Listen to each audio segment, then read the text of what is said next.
In this video, I'm gonna teach you a very quick tutorial on how to fix the error which is VCRUNTIME140_1.dll was not found or missing in your Windows 11. So without any further ado, let's begin.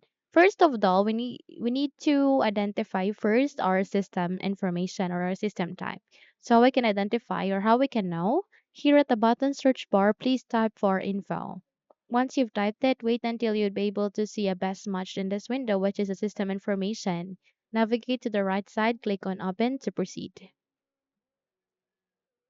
Now from here, you get to know your system information or the summary of your computer. Just proceed to the system type and there you can identify the value or your system type, which is x64 based PC. So mostly Windows 11 has x64 based PC, okay? So once you've identified it, close the window and bring up your Google Chrome browser. So one of the factor or the main reason rather why you face an error is that your Microsoft Visual C++ is missing in your Windows 11. So here at the search bar, please type for Microsoft Visual C++ or distributable and click on the enter key in your keyboard, and in that way you'll be able to see this first result, which is the latest supported Visual C++ or distributable downloads. So make sure that you navigate to the official website for this Microsoft, which is the microsoft.com. Click on it. Once you click on it, you'd be navigated to a new page where here you'll get to see the list of versions of this Microsoft Visual C++.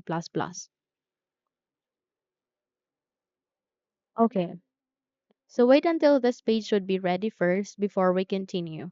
Once set, you need to scroll down and there you can see this table, which contains the architecture, the link aligning to it, as well as the notes.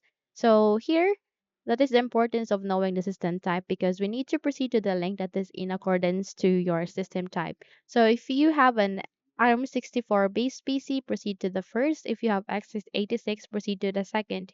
If you have x64, then proceed to the third. So click on it, download and install it in your PC, and then your problem will be fixed. So in my case, I have already downloaded this one, and I have it already installed in my PC. So to completely show you here at the start, let me navigate to my settings.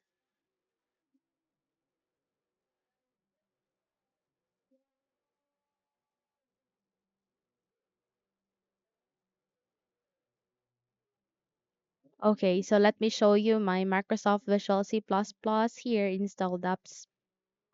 Okay. So in your case, you need to download and install that one so that whenever you will run a particular software or application here in your PC, you won't face any error like that. So you can see Microsoft Visual C++. Okay. So that's it. Once you have downloaded it, try to run or install that again, your specific program that you would like to run here in your Windows 11. I'm sure it will be working this time. Now, if you think this video had helped you a lot, then don't forget to subscribe, hit the like button, as well as the bell icon to be updated for more tutorials like this. Thank you for watching. A good day, everyone.